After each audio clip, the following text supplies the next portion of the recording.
film you're about to see is the product of the vertical caving team of Boy Scout Troop 381, a small troop chartered in Prairie Village, Kansas. It was shot exclusively in undeveloped wild caves, many of them accessible only by rappels on special static ropes, which cavers refer to as the nylon highway, with ascents out of the caves using special ascending gear and direct aid climbing techniques. Troop members have carried hundreds of pounds of camera gear and batteries below to complete this project. The purpose of our film is to provide introductory information to promote a meaningful visit to a wild cave that is safe, both for the cave and the caver. Caves can be dangerous places, and watching this film is not enough to prepare you for a visit to a wild cave. Check the Scouts' guidelines for safe scouting, and get a couple of experienced cavers from your local chapter of the National Speleologic Society to go along on your caving trip. Even this introductory film presumes a certain knowledge about ropes, knots, harnesses, and climbing techniques. There are many sources for that information, and we like to think that our troop's previous film, A Scouting Approach to Rock Climbing, is one such resource. Regardless of any technical information we might have to share about caving, we hope the stories we have to tell about our trips will inspire continued growth in outdoor skills among our brother Scouts and all those who wish to understand, cherish, and preserve our wilderness resources. A true wilderness experience requires preparation, physical, mental, and spiritual. Indeed, those are the fundamentals of the Boy Scouts' approach to the out-of-doors. And so, to that end, a scouting approach to wild caves.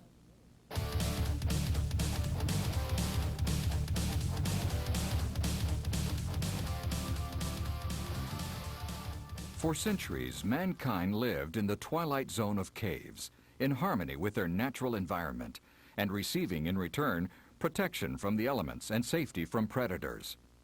As technology advanced, so did man's ability to penetrate further into the interior of the underground wilderness. Unfortunately, man's harmonious relationship with the cave environment changed to one of exploitation, often in the service of his most destructive impulses. Caves in America, for example, have a strange association with the nation's military history.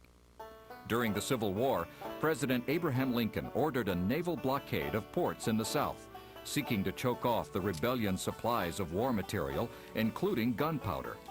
Federal gunships and ironclad monitors increasingly prevented Confederate gun runners from delivering supplies and threatened to bring the machinery of the South's war effort to a standstill.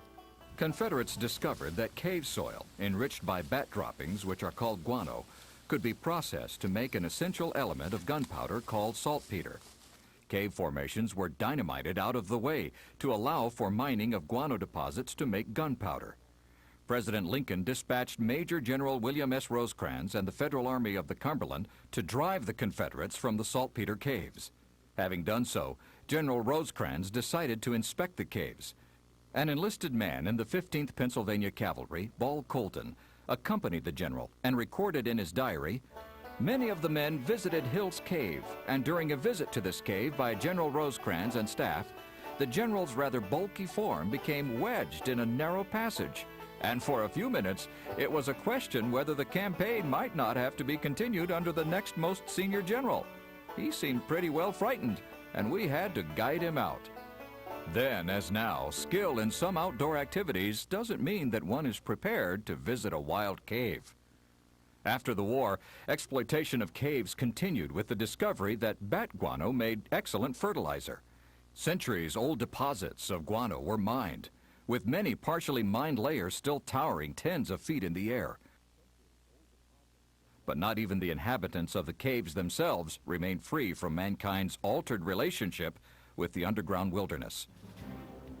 During the Second World War, in a secret project personally authorized by President Franklin Roosevelt, a project was launched that planned the capture of thousands of a species of large bat called the Mexican free-tailed bat from caves in Texas and New Mexico.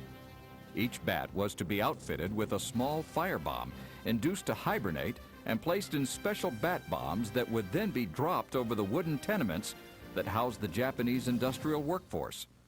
As the bombs deployed, the hibernating bats would fall from their compartments within the bomb onto a landing platform, awaken, and fly off to hide in the eaves and interior walls of houses where the firebombs would ignite, killing the bat and starting fires that would be far advanced before they were detected.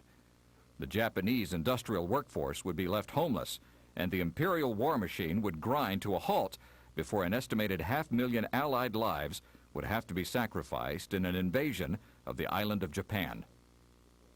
Declassified documents testify to the feasibility of the plan, because in one test, 6 bats unexpectedly awoke from hibernation, flew off, and managed to burn a secret United States airfield in a remote New Mexico location completely to the ground. The plan was only canceled when an even more deadly New Mexico experiment was completed. While present standards cannot be used to judge actions taken in the past, today we have an opportunity to establish new relationships with caves and their inhabitants, to protect and preserve them, and to learn what they have to teach us.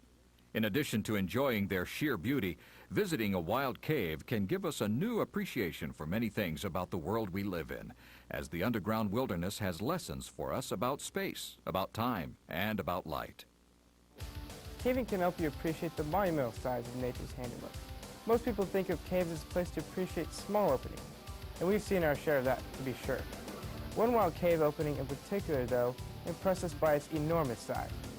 Finding it wasn't easy. Our directions consisted of 2 typed pages of compass bearings and distances, another reason to have a solid foundation in basic outdoor skills before beginning a caving career. It was a regular backpacking trip just to get to the cave entrance, except we also had to pack in movie gear. The hike was worth it. The entrance was huge. For scale, I'm the small white dot in this picture. It's remarkable to think of nature carving a graceful arc in the side of a mountain, and I'll always remember being dwarfed by the size of that chasm. Being underground gives you a great opportunity to gain a new appreciation for something you hardly think about on the surface. Something as simple as physical space. One cave in particular taught me a new appreciation for geologic time. This seldom visited cave is located in a remote area, and the entrance requires rappelling down a steep slope, followed by a 180-foot rappel through a vertical chimney into the cave. It is home to the largest known column in the Western Hemisphere. We took a picture of this huge formation by setting a camera on a tripod and locking the shutter open as we fired flash units, and then covered the camera with a cloth while we moved to other locations in the cave to fire flashes from other directions.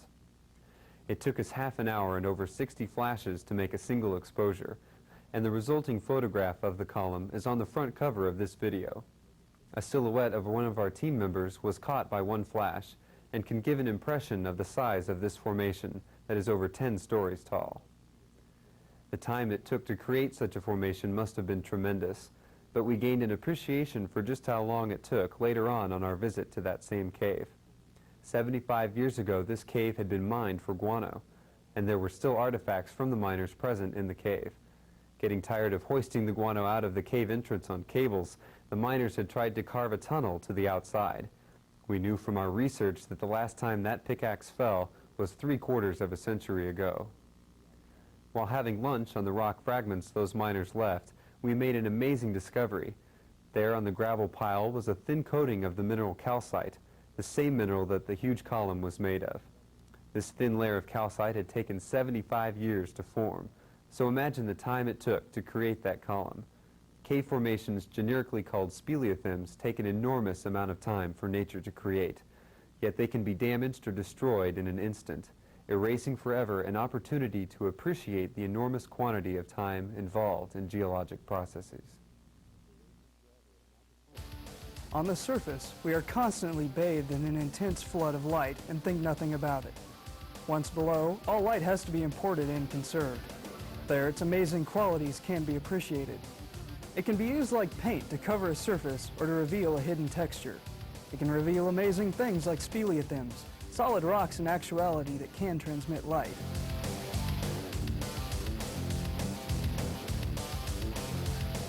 Close your eyes, fire a flash near a pure white speleothem, open your eyes, and you'll see the formation phosphoresce with a warm greenish glow. Light and camera film can allow you to play tricks to create ghost images. You can learn how differently your eye perceives a scene if the light is coming straight in, as opposed to your perception if the light is coming from the side. Turn your lights off briefly and you'll learn how utterly dependent we are on light. An appreciation for natural beauty, for space, time, and light are some of the spiritual rewards caving has to offer, and to these can be added the opportunity of building trust and friendship with members of your caving team. Like we said earlier, a true wilderness experience requires preparation, physical, mental, and spiritual. Join us as we go below to explore a scouting approach to wild caves.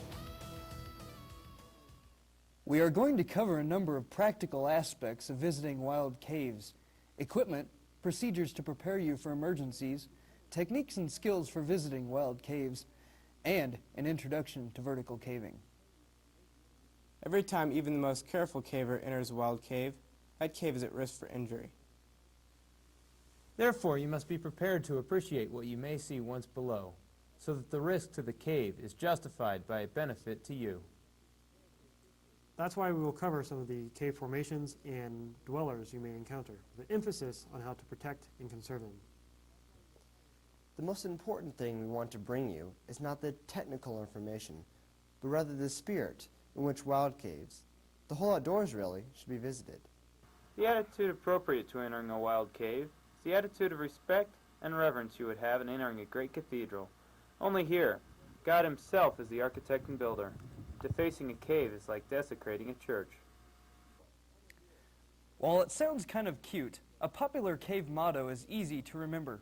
Take nothing but pictures, leave nothing but carefully placed footprints, and kill nothing but time. Just like your campsite, you should seek to leave the cave a better place than when you found it. One of our troop's finest accomplishments when we became the first U.S. troop to visit Africa and the first to summit Mount Kilimanjaro was a cave restoration project in Hansmeyer Cave at about 18,000 feet. We found paper litter and several languages from mountaineering parties who had failed to respect the cave that gave them refuge from Kilimanjaro's sub-freezing temperatures and high winds. If you seek adventure when you enter a wild cave, resolve at all events to respect your personal limitations and the life forms and formations in the cave. And if in your own heart you cannot go below with that respect, then resolve to find adventure without entering a wild cave. That's the relentless message we want to leave. Be prepared to protect the cave and the caver. Once you have the necessary skills, you'll find that there are many caves you can visit. All states have them, even our own home state of Kansas.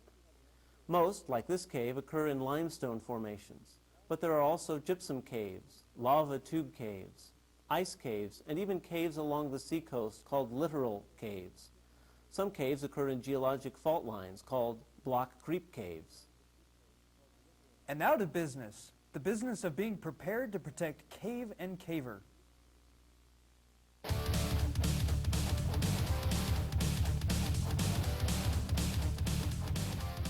The first equipment to consider is clothing.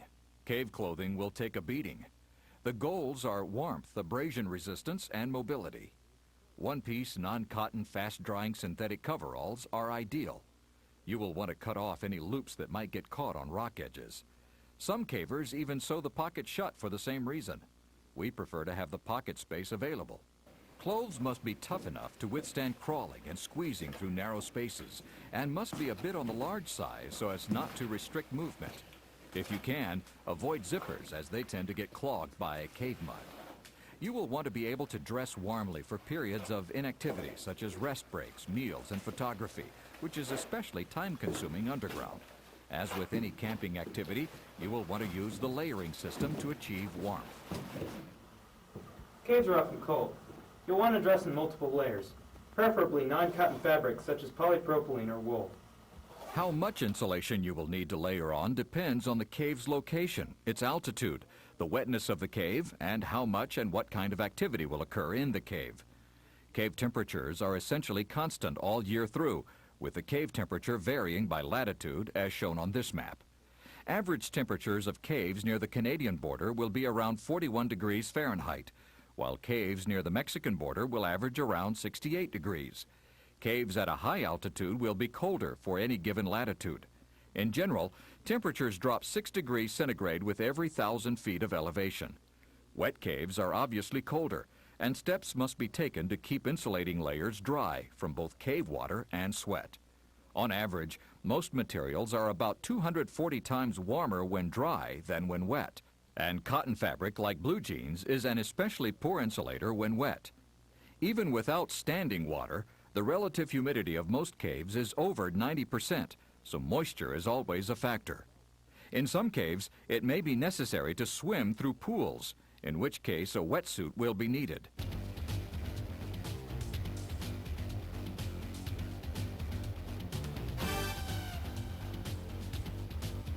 A neoprene suit covered with nylon to protect it from rocks is an ideal choice.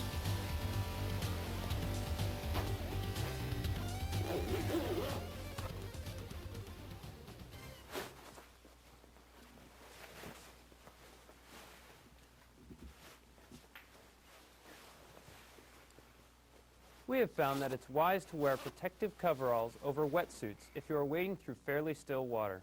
But if you're visiting a cave with waterfalls or fast rushing water, it is probably better just to wear the wetsuit.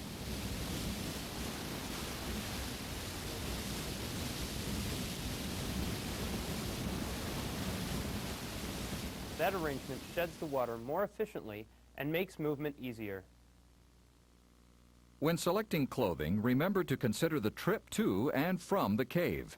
The temperature on the way to the cave may be 100 degrees, while the interior temperature of the cave may be only 56 degrees. Remember that you may be wet when emerging from the still, moist air of a cave, and may be rapidly cooled by wind outside the cave. Cave country can be windy, sometimes very windy. Weather can be changeable. When we entered this cave, the weather was hot and dry. When we emerged, it was snowing. Fortunately, we had stored extra dry clothes in a waterproof bag just inside the cave entrance.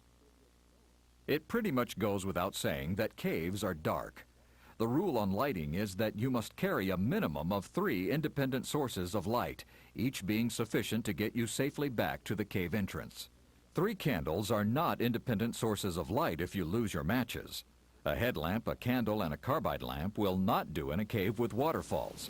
If your headlamp fails, you won't regain the entrance trying to take an open flame through a waterfall. Your light sources must mount to your helmet so that both of your hands are free. A handheld flashlight is not acceptable. Creative solutions to the problem are acceptable. Historically, the traditional caving light source was a carbide lamp. It operates on the principle that when water combines with carbide, a flammable gas called acetylene is given off. This chemical reaction takes place whether or not the carbide is contained in a lamp. A carbide lamp consists of a water reservoir which can drip water at varying rates into the carbide reservoir below. The resulting gas is emitted through a pinhole in the reflector. To light, some gas is trapped beneath a cupped hand, which is then drawn back over a striker flint, which creates a spark, igniting the gas, which burns with a characteristic garlic-like odor. Carbide lamps give off an even diffuse light, and proponents argue that they are lightweight, having fuel levels that are easily determinable, provide an emergency heat source, and in an emergency can be recharged with materials, namely water, available in most caves. However, spent carbide contains a toxic substance, calcium hydroxide, and must be packed out of caves and carefully disposed of. Carbide lamps can instantly dissolve certain delicate cave formations called gypsum needles, can actually cause explosions of guano deposits, and pose the obvious risks of an exposed flame generated by a flammable gas. Carbide lamps are not for scouting expeditions. The preferred sources of light are helmet-mounted electric lights. They come in forms that contain a battery pack that mounts on the helmet, or with larger belt-mounted batteries whose cord should be placed beneath clothing so it doesn't snag. Lead batteries must be sealed so acid can't leak, and all batteries must always be kept away from climbing gear. Alkaline batteries are preferable because they decay slowly. Nickel-cadmium or lithium batteries just suddenly go dead, and that can happen at the wrong time. Take extra batteries and extra bulbs so that you have twice the amount of light that you expect to need, and reverse the batteries and backup lights so they don't accidentally come on inside your caving pack. As for bulbs, halogen bulbs burn brighter but use up batteries much more rapidly. Candles are useful for light and warmth at rest breaks and meal times, allowing electric lights to be conserved. Be careful not to allow wax to drip onto the cave, though, and be sure matches are waterproof and that you have something dry to strike them on. Chemical light sticks are also a good choice for light during long stops. They come in various colors and can be used as coated markers if necessary. A piece of aluminum foil can be fashioned as a reflector to direct the light a bit. A helmet that is secured with a chin strap, which attaches to 4 points on the helmet, is absolutely essential and must be worn at all times. Certain rock climbing helmets will do. Some cavers keep a trash bag inside their helmet for an emergency shelter, but never put anything hard inside a helmet. A helmet only does its job if it's on your head. Remember that the helmet will make your head taller. Be sure you don't damage a cave formation as you walk underneath, as someone had here. Strong rubber knee pads will be a most welcome addition for narrow crawl spaces. They can be pushed out of the way or taken off when not needed.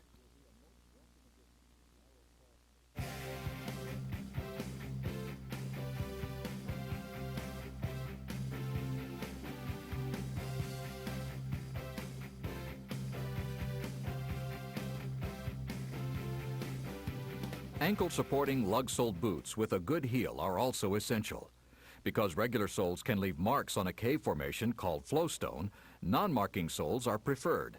Tennis shoes are never adequate.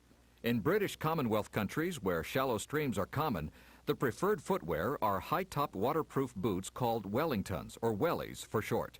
As with backpacking, use 2 pairs of socks, a thick and thin pair of polypropylene or wool to avoid blisters.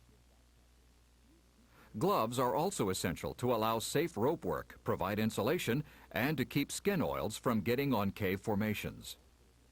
An expedition quality first aid kit packed to be waterproof is essential. Be sure your kit contains pencil and paper for recording important information in an emergency.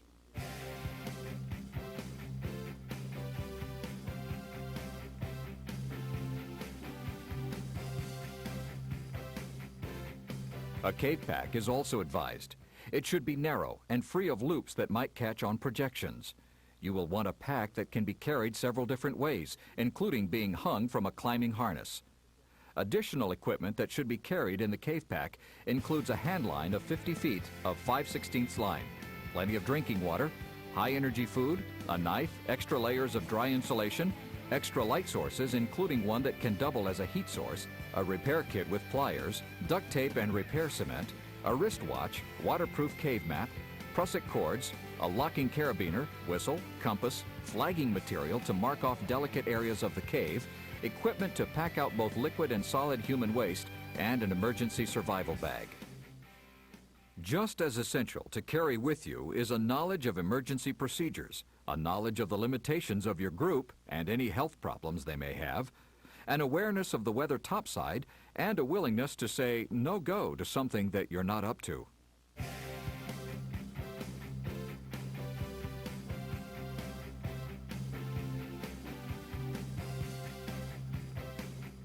Always carry extra equipment and check your equipment regularly. This is especially critical for vertical cavers. Without extra equipment along, you will be tempted to cave on marginal equipment rather than forego a trip with potentially disastrous consequences for you and your team. Always carry extras and replace suspect gear.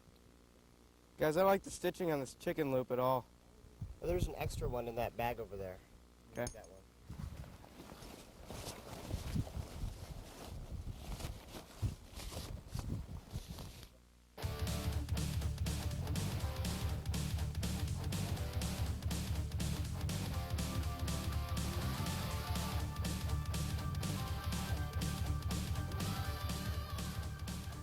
A caving experience should be sought in a cave, never in an abandoned mine. They are inherently unstable and dangerous. Once you have your equipment and have arranged for more experienced cavers to join you, you are ready to consider an actual caving trip. Wild caves will be found either on private land or on government lands. One of the most valuable cave resources which we have to conserve is the goodwill of landowners, public and private. This goodwill must be protected at all costs. It's important to see things from their perspective. I'm Frank Deckert, Superintendent of Carlsbad Caverns National Park.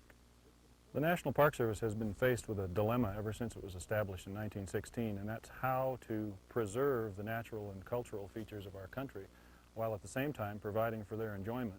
We want people to know, and we want to educate them into how fragile this resource can be, especially people who are going into the wild caves of the park, where we have features and formations that may be as thin as a human hair hanging from the ceiling that can be easily damaged. It can be a dangerous experience if it isn't done properly. So we want people to be educated in the proper equipment, the way to use that equipment, to do caving safely so that they can get into the caves, see these wonderful features and not damage them, and get out of the cave safely as well. Through groups of Boy Scouts such as the ones we've encountered here who are really willing to learn and willing to learn the conservation ethic, we're able to do that. And I'd like to see more groups like this come here. One fundamental way to preserve the important resource of cave owner goodwill is to leave gates as you find them, leaving closed gates closed and open gates open. To protect wild caves from vandalism, some caves may themselves be gated. Gates may be very small. Others may close off the entire entrance to the cave while still allowing bats to enter and exit, and some may completely seal the cave. To protect wild caves from vandalism, never share the combination or key to the cave with anyone not in your party, and always lock yourself into the cave to prevent unauthorized entry while you are below. Consider the secrecy of the location of a wild cave another resource to be protected. Vandals cannot ruin a cave that they cannot find or cannot enter. You will notice that we do not give the names or locations of any of the caves we mention in this film, and do not show scenes that would give away their location. Once you have permission to visit a cave, visit with the owner or manager and find out what you can about the cave. Hi, how you doing? Hi, we're the Boy Scout troop from Kansas, and we have some cave permits, and we would like to get some more information on the caves, rigging, and general information. Okay, glad to have you here. Some wild caves have been mapped, and having a cave map will be an invaluable aid. Just like maps above ground, there are special symbols that you need to know. Some of the more important cave map symbols to know include this symbol, which indicates a vertical drop. The tick marks usually point to the drop-off side. These areas cannot be negotiated without a substantial amount of special equipment and training, and represent severe hazards to the novice caver. Stay well clear of any vertical segment. This symbol indicates an area of breakdown where cave ceilings or walls have calved off boulders and rock fragments. Areas of breakdown are passages of increased risk because the breakdown itself may be unstable. This symbol indicates a sloping passageway and may be a place where you will need a handline. A stream and pool are shown here, so you would need to be prepared with extra equipment and layers of insulation and be wary of hypothermia from immersion in the water, which will be at the same cool temperature as the cave. If the map indicates, as here, that there are underlying passages, you will need to be especially careful not to become disoriented in the cave. Other cave symbols will tell you where various types of speleothems are located, so that you can be sure to see the formations that the cave contains. This symbol shows the location of a rimstone dam. We will discuss speleothems like these in greater detail later on. Once your equipment has been selected and checked, you are ready to plan a caving expedition. Remember to consider not just your needs inside the cave, but clothing and equipment needed for the trip to and from the cave. Some caves are in rugged areas, inaccessible except by four-wheel drive vehicles. Think carefully about what you need to take, and remember that once you go inside a cave, you are truly an outsider. In achieving your goal of a trip that protects both the cave and the caver, another important consideration is the number of people in your party. Protect the caver by never entering with less than 4, including 2 experienced cavers, so that 2 may go for help, with the third left behind to stay with an injury. Protect the cave by not taking too many. Usually 6 is a maximum in sensitive caves. If someone is injured and the party must be separated, one of the experienced cavers should go and the other should stay. Caving is a team sport, but always clearly designate one experienced caver as the leader of the expedition. Before setting out on a caving trip, take care of personal elimination. Once below, everything that you take in must be packed out, including all human waste.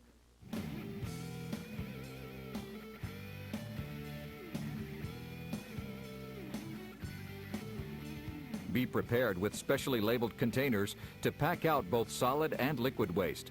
No other system is ever acceptable.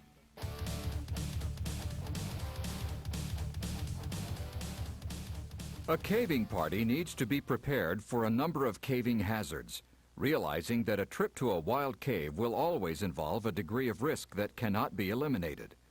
We will cover how to be prepared for a number of cave hazards. The entrance to the cave may present special hazards. Even caves without vertical shafts may have steep entrances, requiring the use of a hand line. Shallow entrance slopes can be negotiated with a simple body wrap belay, while steeper slopes may require harnessing up and attaching a safety prusik cord to the hand line. While the inside temperature of the cave may be constant and warmer than the outside temperature, in the winter there may be ice at the entrance. Prior ice climbing experience allowed our troop to negotiate a frozen waterfall at the entrance of this cave. In the summer, the cave entrance may be a cool place for other cave visitors to relax. Snakes are rarely a problem further inside a cave beyond the twilight zone, where temperatures are lower.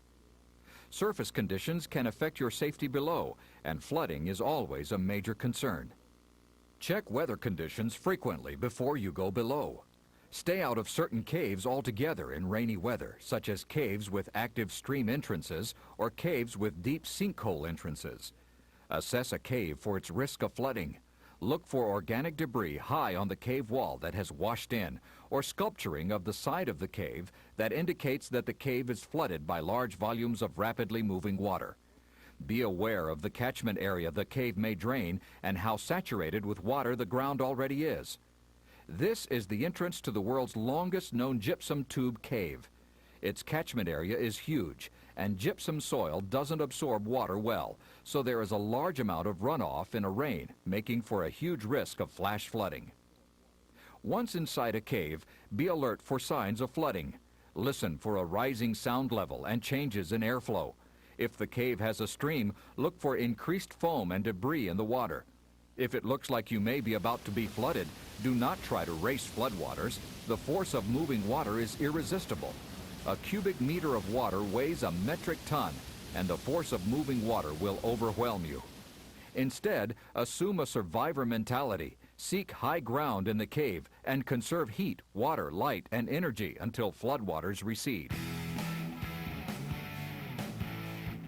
The great American outdoorsman Daniel Boone once said, "I've never been lost, but I was once bewildered for 3 days." Getting lost is a hazard that everyone must prepare for, and the most important step is to always leave word about your trip plans with a responsible person. Tell them in writing where you are going caving and the names of the people in your party. If you're visiting a large cave, tell them which section of the cave you plan to enter.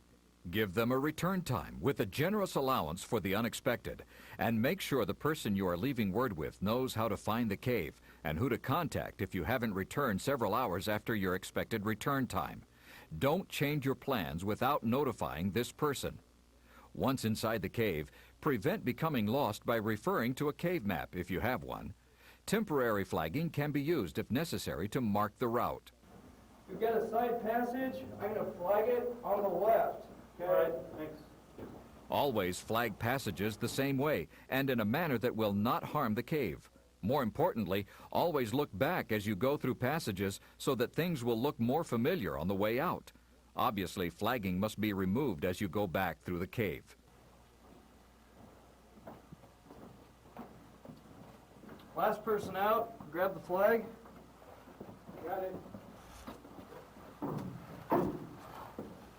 If you do get lost inside the cave, don't panic. It's probably not serious. Take your pack with you and scout ahead for familiar landmarks. Keep the group together and conserve light and energy.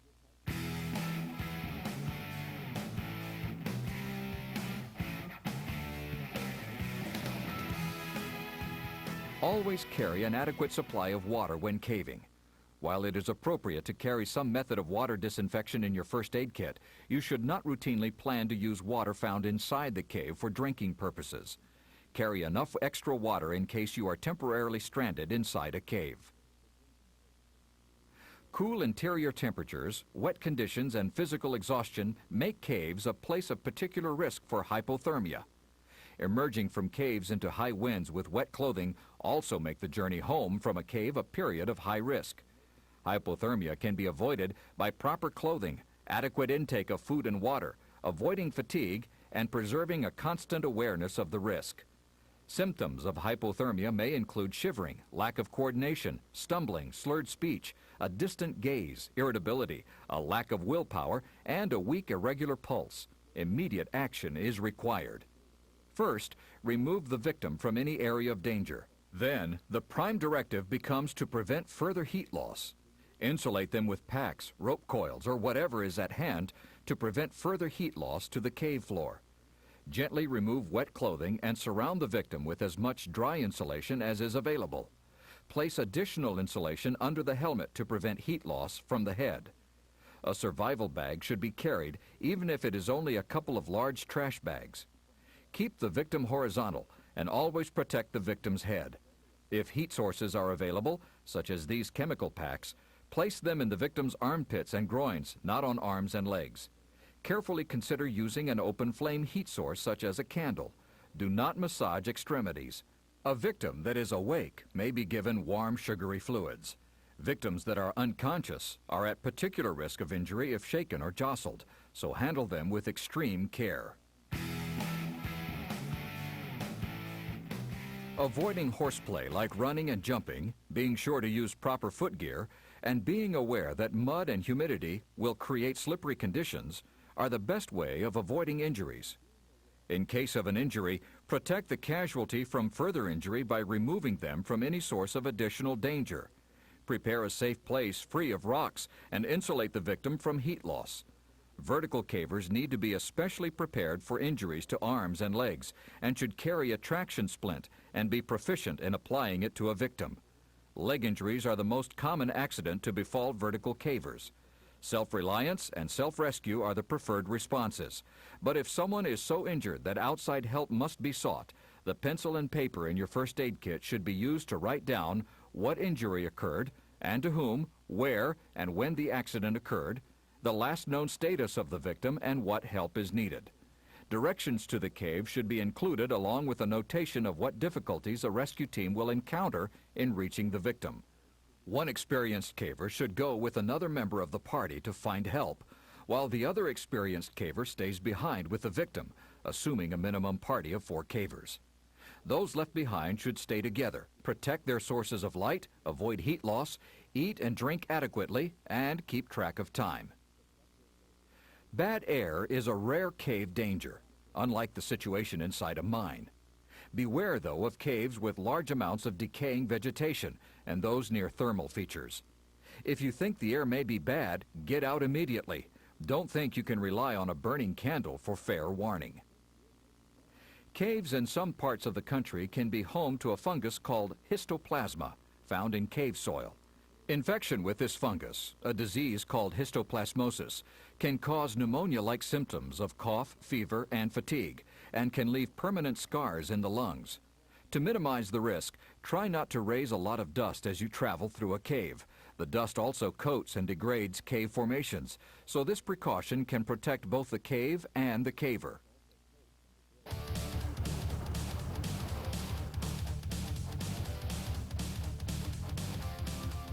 We will now consider some tips on moving through a wild cave, saving a discussion of vertical techniques for a bit later. As you learn how to move through caves, keep this goal in mind. From the outset, practice skills that would make you a safe caver even in the most delicate cave, like this one, with its fabulous curtain of helictites.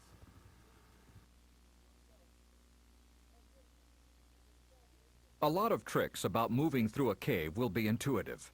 A few tips might be helpful. Try to keep your head up, so neck muscles won't tire from having helmet and headlamp at an angle. Go at a slow, steady pace, rather than going fast with frequent rest stops. Use your hands for balance and your legs for strength. Your legs will always be stronger than your arms, so let them do most of the work. To protect yourself and the cave, always stay in control. Don't jump or slide. Conserve energy. Crouch before you crawl. Stay level and walk around obstacles rather than crawling over them. There are some specialized techniques for moving through a cave and some fun ways to learn them. Our troop has built an artificial cave obstacle course to help us practice difficult moves in a way that protects the cave. In fact, we made it into a competitive game we call Spiele Olympics, where team members lose points if they damage the cave as they move through it. Our cave features movable walls to vary the difficulty of the course. We obtained special chemicals to make custom foam to mimic a cave formation called flowstone. We place stacks of cans along the route and styrofoam peanuts along the ledges to mimic delicate cave formations. Many caves contain delicate spirifems hanging from the ceiling, which are called soda straws. So we also have a collection of soda straws.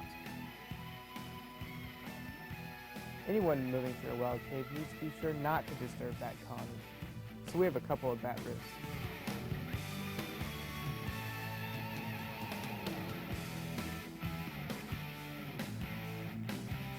You lose points if you bend soda straws, knock over cans, dislodge styrofoam, or disturb bats from their place on the roost. The course begins with a narrow opening. Most older scouts should still be able to get through an opening 10 to 11 inches square. Most men are largest in the chest and shoulders. You can narrow your shoulder width by putting one shoulder, arm, and elbow through the tight place first. In snug places, it's best to start out on your stomach. If you face a turn, lie on your side in the direction facing the turn. Once your hips are past, you may have to turn over to get your knees in the correct position to bend past the turn. Sometimes the practice situation bears a striking resemblance to actual conditions.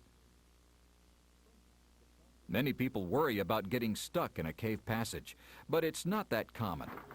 Remember to relax. You'll be more pliable. Exhaling before a big push may make you an inch smaller. Retreat slightly if you feel you're getting stuck. In tight spots, be sure to empty your pockets and take off your pack and either push it ahead of you, or if you're not the last one through, hook a strap onto your foot and drag it through. You can help a stuck caver by passing an etrier through the passage, or by using your hand line with a series of butterfly knots tied in it. An essential rule of moving through a cave is to never go down a steep unknown passage head first. Sometimes visiting a wild cave that is especially delicate requires special precautions like carrying clean footwear and extra lint-free gloves. We were privileged to visit one such extraordinary cave. Its entrance was quite narrow, and since the entrance sloped down blindly, we entered feet first. Once in the cave, in order to keep the beautiful travertine floor undisturbed by dust from the outside, we put on clean gloves and neoprene kayak booties while standing on plastic sheets. The precautions were well worth it. The cave contained amazing formations, cave pearls, soda straws of extraordinary length, and incredible delicate helictites. One passage especially required particular care to negotiate. You had to pass closely by this remarkable formation, which is called the helictite of death. It's named that because the first person to discover this cave threatened to kill anyone who damaged it. In order to concentrate the inevitable impact that visiting a wild cave has on the resource, and to concentrate damage in the least delicate areas, some wild caves are marked with flagging that indicates routes of lowest impact. Stay on the flagged path, walking single file. It's best to place an experienced caver first in line and last in line. Placing flagging is an excellent conservation practice in unmarked caves.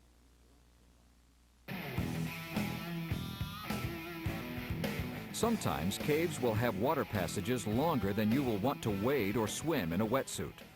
For such caves, you will need boats with a minimal prow, unlike a canoe. Some cavers use inflatable boats, but they suffer from the obvious risk of puncture on sharp cave walls.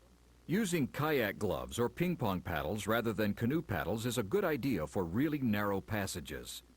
When approaching a low place, be sure you know about the surface weather conditions, and if you proceed, lean backward so as to not be trapped face down in the boat.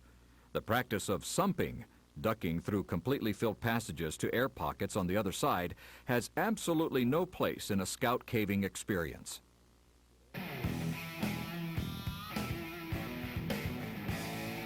Certain rock climbing techniques, such as chimneying, bridging, and stemming, can be imported to caving. But always remember that the mud and moisture of the cave environment will mean that many normal above-ground climbing techniques will not be adequate. Even fairly straightforward chimneys should be protected with a line. Whenever possible, harness cavers and belay them through tricky spots and use handlines at approaches to steep pitches. When possible, go over rock formations, not close by around them, and around them before you go under them. Never do anything that you're not comfortable doing, and don't be afraid to say so.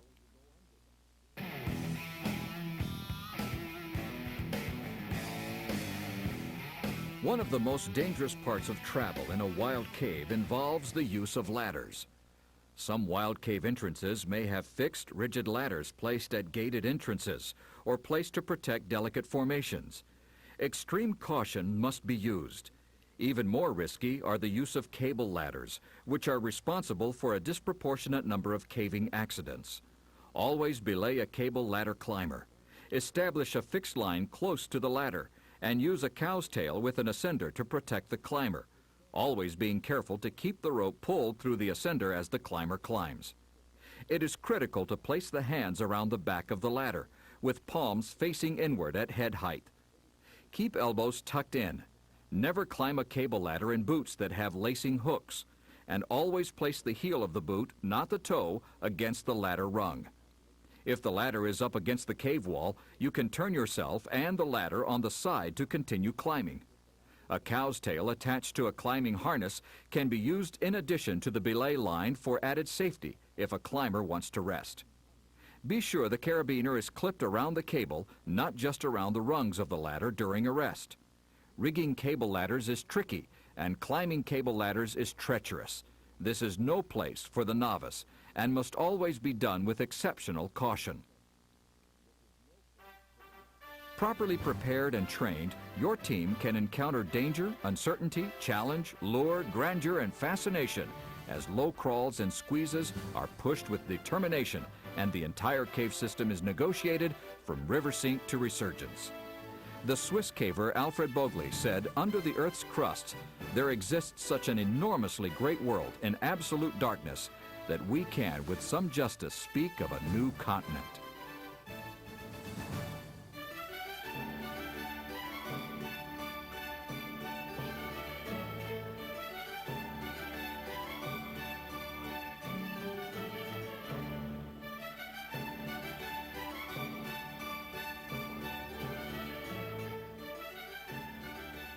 The scouting ideal of minimal impact camping is especially important in the underground wilderness.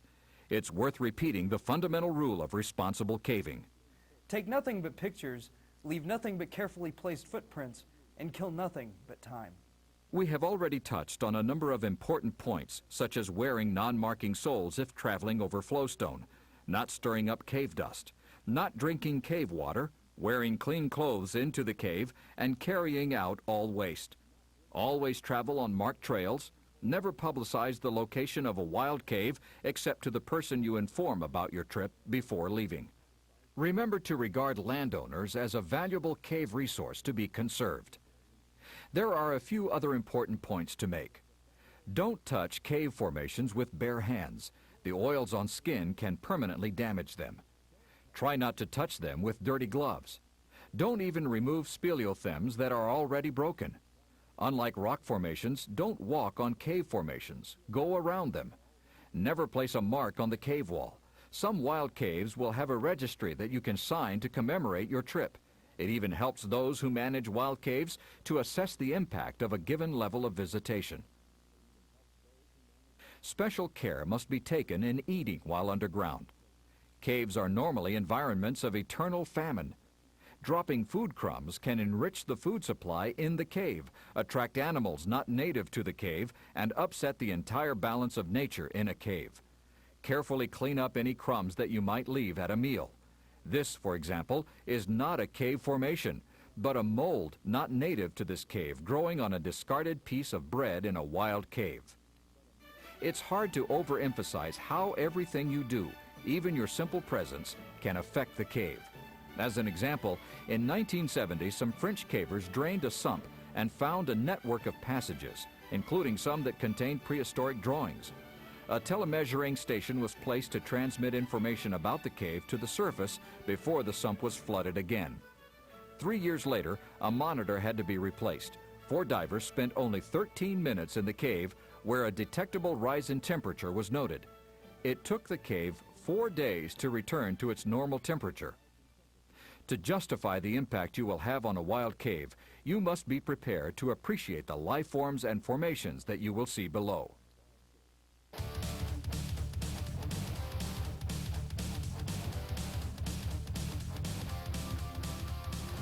Everything in a cave is significant, but the most important Spelean riches to be enjoyed are the life forms and formations that can be found in a wild cave. Biologists have 3 classifications for life forms associated with caves. The rarest are called troglobites. They live exclusively in caves and may have undergone amazing adaptations over the eons, including losing pigmentation like this spider and this crayfish, or this fish species which no longer develops eyes. Cave crickets may develop exceptionally long feelers to negotiate the permanent night. These rimstone dams are home to a cave salamander. Species that are cave dwellers by choice and which have special adaptations to enter the cave environment are called troglophiles. Bats are the best example. Animals that are only occasional visitors to caves and which have no special adaptations to the cave environment are called troglozenes. You troglozine. Man is the best example. One of the most important cave inhabitants that cavers should appreciate and protect are the bat colonies that often make their homes in wild caves. Interest in protecting bats and conserving their habitat has been hindered by centuries of myths and misconceptions. They aren't blind, as the popular expression has it, and with their good vision and exquisitely accurate sonar echolocation, they don't blunder into women's hair. In fact, bats can hear the footsteps of a beetle more than 6 feet away and have echolocation so precise that fishing bats can detect a minnow's fin the width of a human hair protruding only 2 millimeters above the pond surface. While vampire bats do exist in some parts of the world, they are not among the 44 species found in the United States and Canada. Bats are mammals, not rodents, and the 1,000 species worldwide make up 1/4 of all mammals. Extremely clean animals, they seldom transmit disease to people or pets. As you gentlemen well know, the health risks associated with bats have been greatly exaggerated. In fact, statistics collected by the environmental organization Bat Conservation International show that you're more likely to die by being mauled by the family pet or from food poisoning at the church picnic than you are from getting rabies from a bat. However, bats should never be handled except by bat researchers who were handling this bat we found on the floor in a remote area of a wild cave. Any bat that permits itself to be picked up is sick, and the incidence of rabies is considerably higher in sick bats. Because rabies can be transmitted by aerosolized virus in caves with large bat colonies or large deposits of guano, current recommendations for cavers frequently entering such caves is to undergo rabies vaccination. This is not necessary for most wild cave visitors. In actual fact, bats are enormously beneficial to us all. They are major predators of night-flying insects. A single little brown bat, one of North America's most abundant species, can consume 1,200 mosquitoes in an hour. A colony of 20 million free-tailed bats in central Texas consumes an estimated 200 tons of insects in a single night, saving the ecosystem from exposure to tons of artificial insecticides. Bats pollinate flowers and disperse seeds in ecosystems from rainforests to deserts. The survival of some plant species is absolutely dependent on bats. In fact, the survival of the world's rainforests depends on preserving healthy colonies of fruit and nectar-eating bats. Many commercial crops worldwide depend on bats for pollination. Bats roamed the skies long before man walked the earth, yet they are now among the most endangered animals on the planet. Bats are extremely vulnerable to extinction. Female bats have only 1 pup per year, but can find and feed their own offspring in colonies of millions, where bat density may be 500 animals per square foot. Many bats live in large colonies where a single act of vandalism can kill thousands, even millions at a time. Man's encroachment continues to destroy habitat.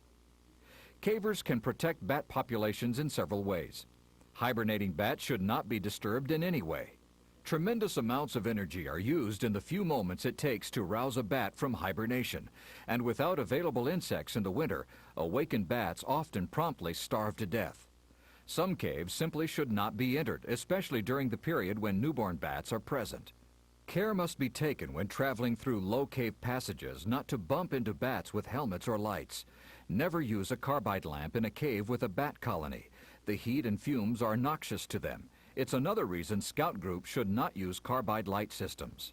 Insecticides should not be used near bat colonies, as it poisons their food source.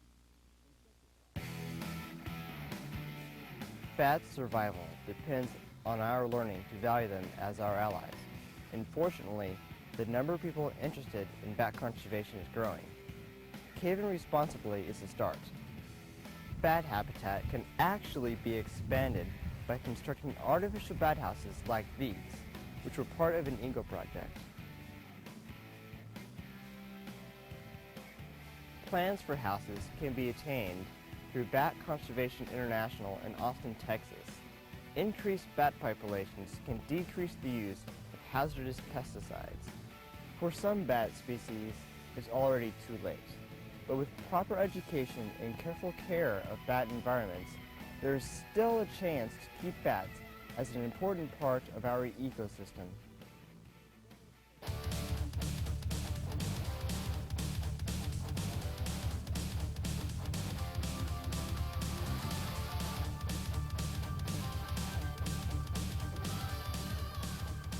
Visitors to wild caves should be prepared to protect and appreciate the many formations generically called speleothems that are unique to the cave environment. Henry David Thoreau once said, "The finest workers in stone are not tools of copper or steel, but the gentle touches of air and water, working at their leisure with a liberal allowance of time." Nowhere is the truth of that statement more obvious than when we consider the formation of speleothems. Most of the world's caves develop in limestone, which is composed of calcium carbonate. Some of America's largest caves formed in limestone deposits that were once undersea reefs. Rainwater passing through soil above limestone absorbs carbon dioxide and becomes a weak acid solution which can dissolve the limestone to make a cave. If this same limestone solution later enters an air-filled passage underground, some of the CO2 will come out of solution and a small amount of the limestone will precipitate out of solution, usually in the form of the mineral calcite. This solution can lose even more CO2 and deposit more calcite if it is shaken, as when a drop of water falls or when a stream of the solution becomes turbulent.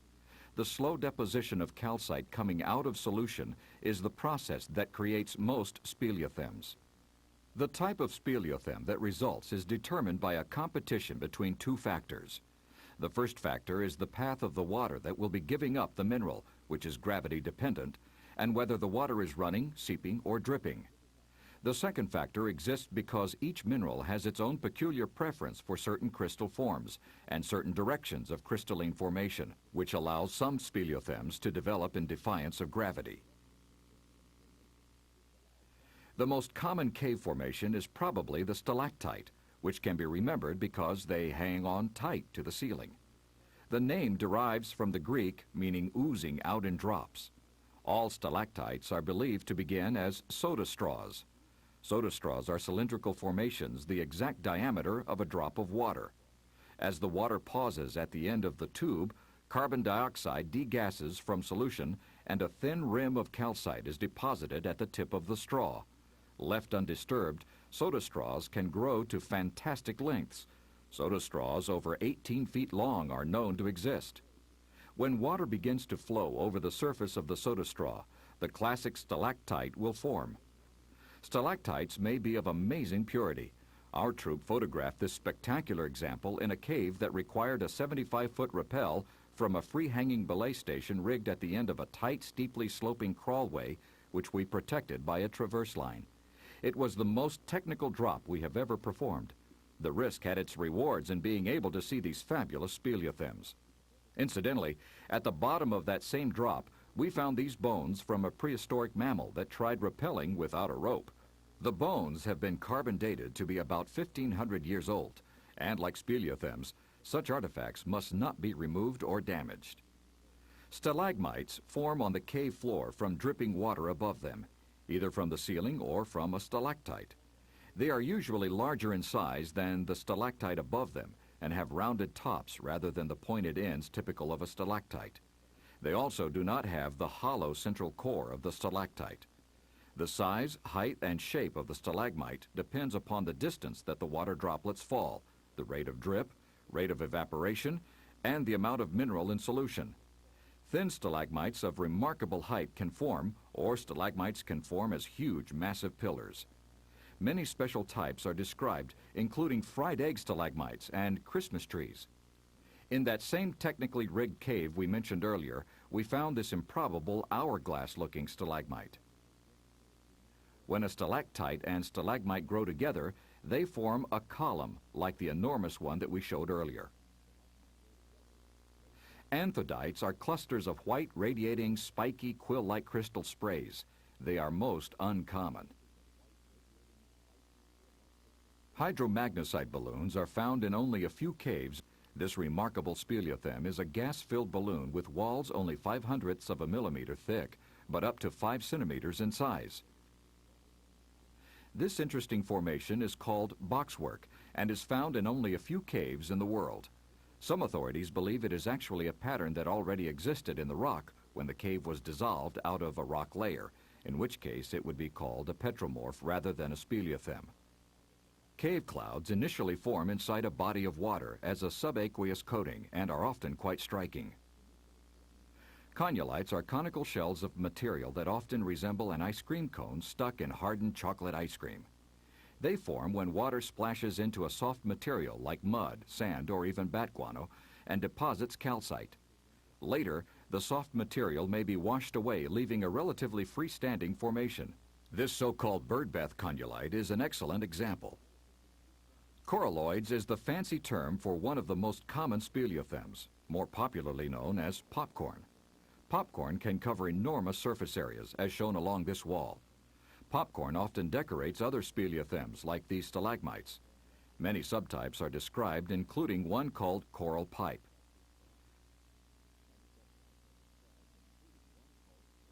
Cave crusts can be made from several different minerals. They form from solutions that seep out in a uniform fashion from the bedrock.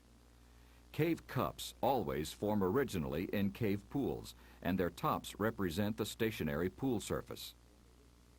Draperies are another common speleothem and form from water running down an inclined roof. They can reach fantastic size, like these 75-foot-tall draperies in a New Mexico cave. Discoloration by other minerals may create fantastic bands, often called bacon rind draperies. Flowstone is another very common speleothem and forms in running rather than seeping water. Flowstone often looks like a frozen waterfall and may be brightly colored by impurities, like this blood-red flowstone. Sometimes great beds of flowstone occur and must be traveled over. Here the caver must be careful not to discolor the flowstone by wearing boots with dark soles. Flowstone can occur in the midst of other formations, such as this flowstone surrounded by popcorn. A subtype of flowstone is called a canopy, where the flowstone projects laterally away from a cave wall or other speleothem. Canopies form after the original supporting bed of mud has been washed away. Flowstone is a fascinating speleothem that can take on many appearances and can create massive forms containing tons of calcite. Perhaps the most fascinating speleothem of them all is the helictite. These contorted speleothems twist in every direction in utter disregard of the imperatives of gravity. We were extremely fortunate to get permission to film in a wild cave containing one of the most impressive collection of helictites, a huge curtain of fantastic shapes that left an abiding impression on all the members of our caving team. Helictites all have one thing in common, a tiny central canal through which water seeps to feed the growing terminal ends. Unlike stalactites, which form by dripping and flowing water, helictites then form by the capillary action of water. There seems to be no end to the forms that they can take. Some even look like they form by being bent by the wind in areas of a cave where no air movement can be detected. We found this bizarre formation in a vertical cave, a stalactite and stalagmite poised to join as a column, but connected instead by a spiraling helictite. Rimstone dams occur when CO2 is given off as flowing water becomes turbulent as it goes over an edge. Rimstone dams can grow to fantastic heights if they form on steep gradients, and can become fantastically folded if they form along more shallow gradients. Their surfaces are always perfectly level. They often grade into flowstone slopes. Various forms of cave life can sometimes be found in rimstone pools. A related and much less common formation is called folia, from the Latin for book, as it is felt to resemble rumpled pages. Moon milk is a dry, powdery, talc-like speleothem, which will have a pasty, plastic-like feel when wet. Moon milk was believed in medieval times to have medicinal properties and was used for eye diseases, to dry up wounds and abscesses, and to increase the flow of mother's milk. It was even sold at country fairs as an agent that would bewitch loved ones. Cave pearls are fascinating spherical speleothems that often occur together in large deposits. Like oyster pearls, they often form around an impurity like a grain of sand and can grow to quite large size without ever attaching to the bottom of the shallow pool in which they form. A cave mineral unrelated to calcite is called gypsum and can occur in a dizzying array of so-called fibrous speleothems. These include gypsum needles, gypsum flowers, and gypsum swords.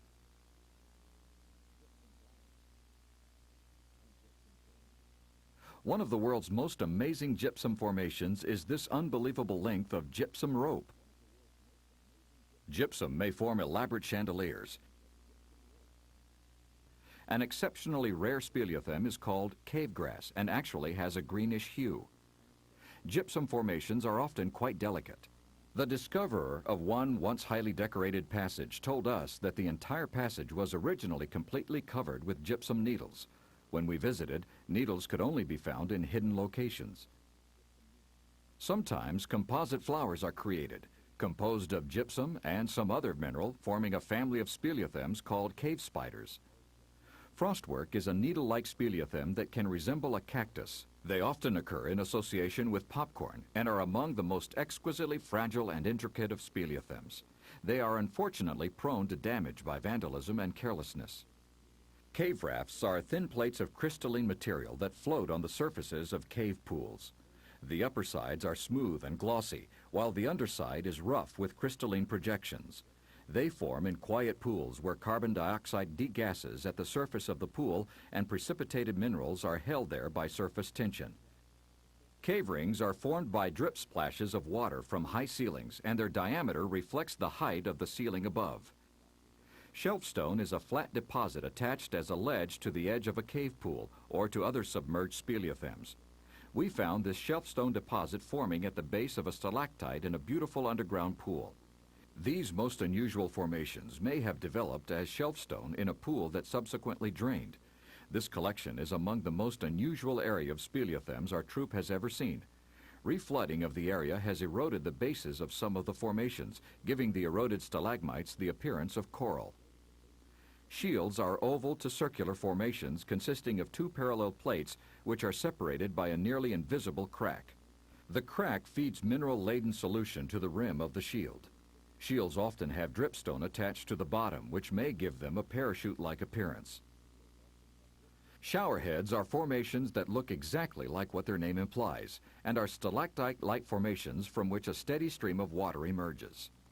Spar is a term referring to any translucent crystalline mineral coating that is lustrous. The most famous area of spar is in Jewel Cave, South Dakota, where the entire cave is covered with dogtooth spar.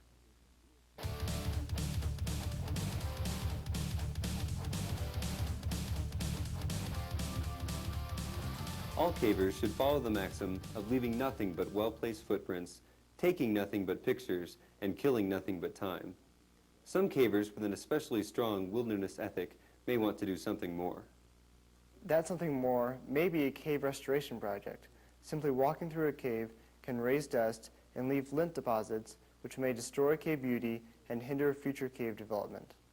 A simple cave restoration project can be gently washing and scrubbing cave formations. More complex projects may involve repairing broken speleothems. All cavers enjoy these natural resources. A cave restoration project is a way to give something back to the resource. Many cleaning methods exist and depend on the size and delicacy of the speleothem. Plastic tools are less likely to damage speleothems than metal ones and may include toothbrushes, scrapers, spoons, spray bottles, buckets, and sponges. A decision has to be made whether debris cleaned from the speleothems is to be carried out of the cave or deposited in a suitable location in the cave. Once large initial layers of sediment have been removed, finer tools will be needed, followed by washing the formations with water from spray bottles. All water for the purpose must be brought in from the outside and carefully conserved. Prior to washing, the topography of the area must be examined to determine which way wastewater will flow and how it will be managed. The minimum amount of water possible should be introduced into the cave environment. Restoration workers will need to take care to insulate themselves from excessive heat loss to the cave floor as they work. Gloves are worn to keep skin oils off of newly cleaned formations, which could hinder their future growth and promote resoiling. Scrubbing of formations should only take place with soft bristle brushes, and the process starts from the top of the formation. Spent carbide must be approached with caution. It contains a toxic substance, calcium hydroxide. In addition, old carbide deposits can form hardened crusts that may seal interior carbide, which may still be reactive after as long as 35 years. Cleaning these deposits with water could result in the release of the explosive gas acetylene. What to do about soot drawings from carbide lamps is controversial. Some argue that drawings like these that are over 50 years old should be considered cave artifacts which deserve preservation. Others argue that time does not change vandalism from graffiti to artifact.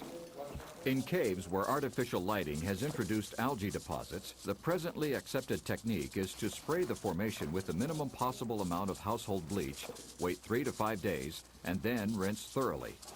Removal of paint requires either a high-pressure power washer or the gentle application of sulfuric acid using gloves, goggles, and extreme caution. Careful washing and collection of runoff water with its transportation out of the cave is necessary. In extreme cases where paint simply cannot be removed, some have recommended that the paint located on cave walls be covered with mud as a last resort. I think our troops' cave restoration trips have been some of the most exciting and rewarding times I've spent in the wilderness. In the project being shown in this footage, we worked to restore a cave that once had a man-made entrance, since sealed up, that had allowed surface runoff and silt to enter the cave. The cave was now accessible only by vertical caving methods, and we had to pack in all the water for the restoration. We started in a chamber that appeared to have just a flat dirt floor, but as we worked, the most amazing formations began to emerge. Scores of rimstone dams and deep, intricate pits. We even discovered a deposit with a false floor, perhaps a cave raft that had become connected to the sides of a rimstone dam. Formations that had appeared dingy and unimpressive turned out to be quite beautiful. It was like discovering a new cave, because we knew from the history of the cave that it was unlikely that anyone now living had seen these features. Even though we'd all been caving together for quite some time, cave restoration gave us all a new sense of appreciation for and connection to the resource.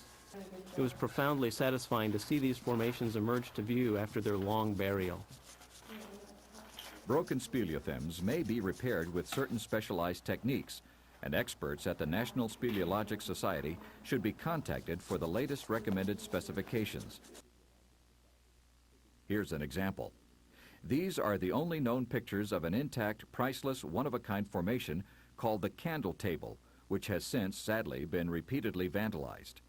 The United States Forest Service has twice repaired the remaining table, now forever without its candle, after vandals broke through the 2 gates protecting this cave. The first repair involved drilling holes in the formation and the floor and inserting a stainless steel pin to restore this remarkable speleothem.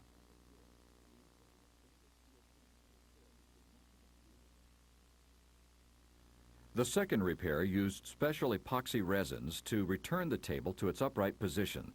Responsible cavers must keep the location of such Spelian treasures strictly secret from those who would rob posterity of the chance to see the spectacular result of thousands of years of nature's handiwork.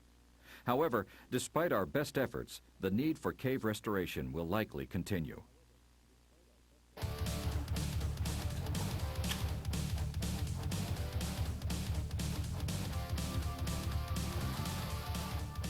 Some of the most beautifully decorated and pristine caves that remain have vertical entrances. Those with the perseverance to master the technical skills of vertical caving are unlikely to vandalize a cave once below. One of our team's first major drops was a 300-foot free-hanging drop in a remote cave located in a spectacular area of the New Mexico desert. The cave entrance was in the side of a cliff. A steep talus slope led directly to the pit. It was necessary to rig a hand line down to the cave entrance and another to protect a traverse across the pit to where a frictionless anchor system could be established.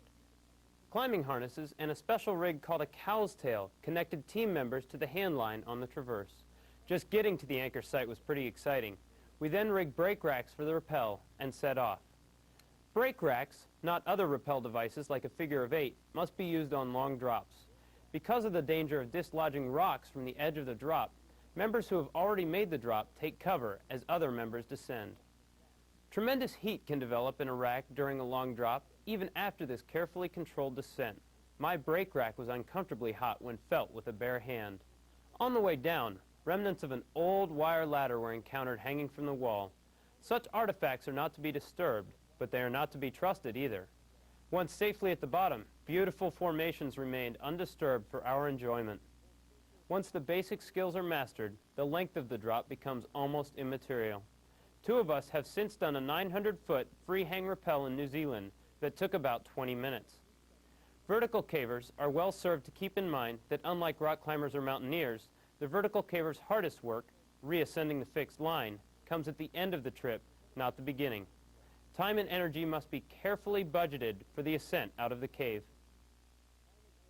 Vertical caving is especially hazardous and must never be undertaken without personal instruction from trained vertical cavers.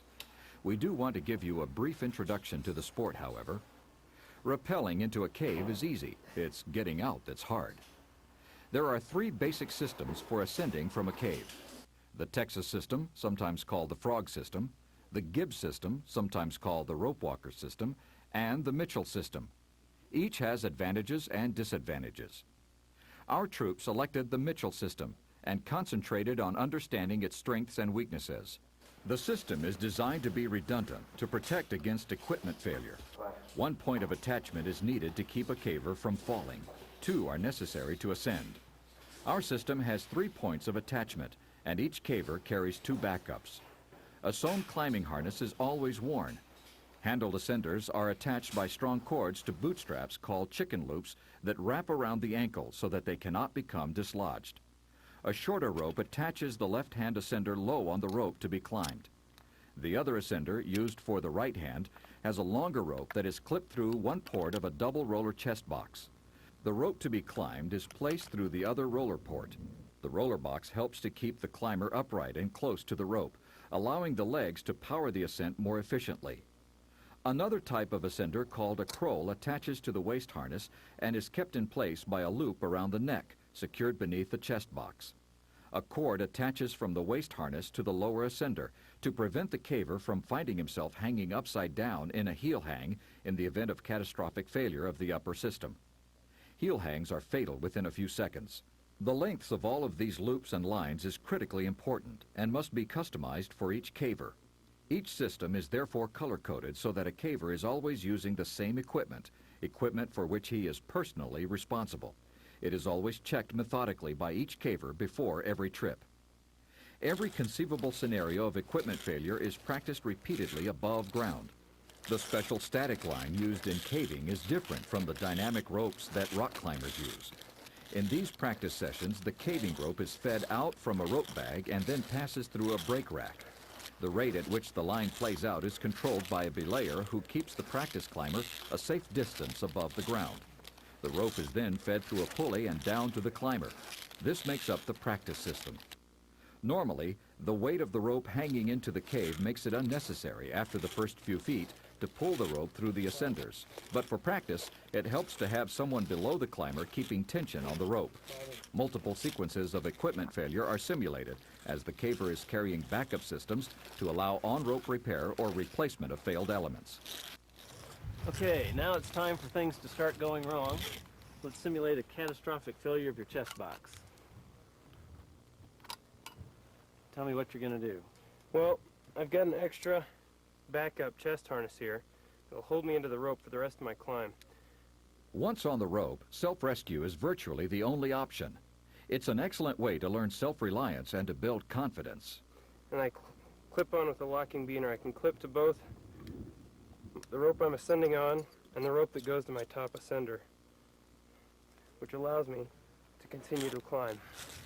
Each climber prepares to deal with truly catastrophic on-rope equipment failures. Well, we always have to be prepared for two simultaneous equipment failures. So let's say you just lost both your right and left-handed ascenders. What would you do? Because of the system's redundancy in this situation, the caver wouldn't fall off the rope because he's still attached by the waist croll. But with only one point of attachment, he wouldn't be able to keep ascending the rope. Extra loops of rope are carried on the waist harness, and a prusik knot is tied to the main rope, which acts as a new ascender. What this allows me to do is it slides up, but it catches when it's put under weight. So I can loop the bottom of this around my foot, which acts as another ascender. But the very worst possible situations must be prepared for. Well, just as you're about to put on your other ascender, suddenly your headlamp went out. Well, I've practiced doing these knots in the dark so that I can do them with my headlamp out. Critical outdoor skills like knot tying must be practiced until they are second nature and can be tied correctly under extreme circumstances of fatigue, cold, fear, and dark. Anchoring the static line is a complicated art not for the novice. Low-impact caving means that natural features are to be used whenever possible, rigged near the bottom of the formation. A frictionless system that avoids stressing the rope with a tension-bearing knot is ideal. The weighted rope should come off of the top of the coil. Rigging high, if possible, will make the lip of the cave easier to negotiate on the way out. Backup anchors that will not be dynamically loaded if the primary anchor fails are needed. Natural formations with projections must be carefully padded, as must all sharp lips over which the rope passes. Everyone must look at the anchor and play the what-if game of possible component failures. Vertical caving is a team sport, and each caver has his equipment meticulously inspected by a teammate before a drop is made. The rope must be long enough to more than reach the bottom of the cave, and a knot too large to pass through the brake rack must always be tied at the end to keep the caver from rappelling off the end of the rope. When approaching an edge to rig for a drop, the caver attaches an ascender on his harness-mounted cow's tail to a safety line. If a handled ascender is used, a carabiner must be placed at the end of the ascender to keep it from twisting off the rope in the event of a fall. Only then can he approach the edge to clear loose debris from the edge and to rig the brake rack. There is only one way to properly rig a brake rack. Doing it backwards is a suicide rig, where the rack will instantly separate from the line and the caver will likely die. Teammates should check each other's brake rack rigging. Once rigged, the belay hand never leaves the rope. The ascender safety line is removed and the caver can descend. A pack or any item of consequential weight must not be carried on the back, but must hang on a cord from the waist harness to keep the caver from being pulled over backwards. The first team member down can hang the rope bag beneath him to prevent throwing the rope over the edge and risk getting it tangled or wedged.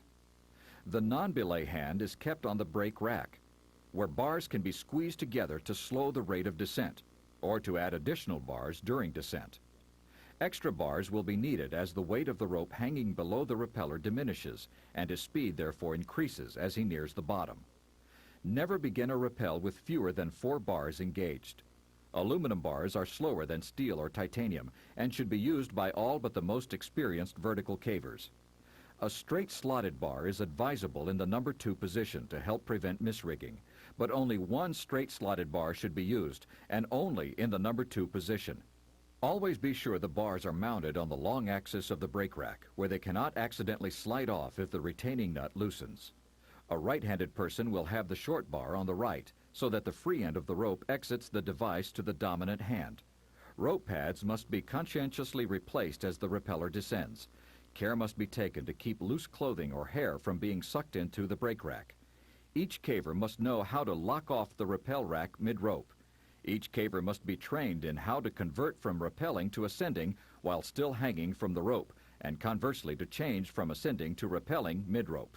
Once safely at the bottom, the caver de-rigs, moves well out of the line of fall, and then announces that he is off rope. Off rope! If distances are too great for verbal communication, a system of whistle blasts using the pseudo system can be used. 1 blast for S, stop, 2 blasts for U, up, 3 for down, and 4 for off. If there is no danger of falling debris, as in a technical rig from a free-hanging belay stance, a team member can hold the rope from below, where he can place tension on the rope to slow the descent of a caver who has begun his rappel. When it comes time to ascend, gear is again meticulously checked.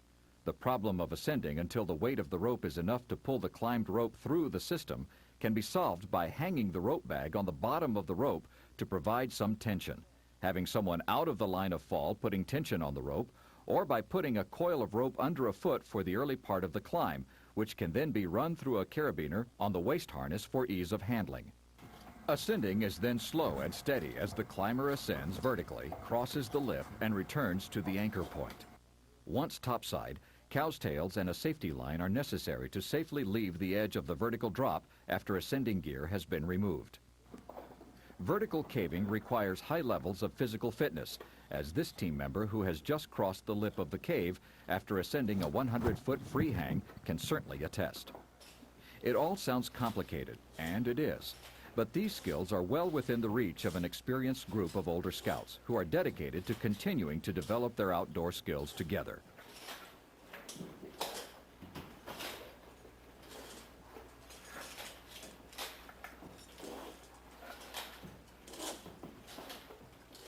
With instruction and above-ground practice, a team of cavers can be safe and comfortable riding the nylon highway into the plummeting realms, to where the most beautiful cave formations remain hidden in relative safety.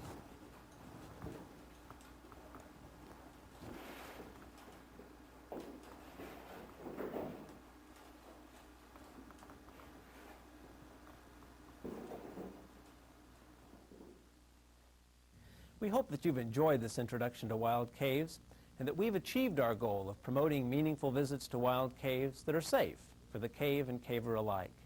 We think you'll want to stay tuned for the credits as well. All of us, in putting this program together, came to relate to the words of Robert Hawley, who early in the 20th century was dispatched by Congress to investigate reports of a giant cave system that turned out to be Carlsbad Caverns. His report to Congress reads in part, quote, "I am wholly conscious of the feebleness of my efforts to convey the feelings of fear and awe, and the desire for an inspired understanding of the divine Creator's work, which presents to the human eye such a complex aggregate of natural wonders," unquote. We couldn't agree more. More than anything else, we hope that on your trip to a wild cave, you'll be open to the ennobling influence that such a wilderness experience can offer. Good luck, and cave softly.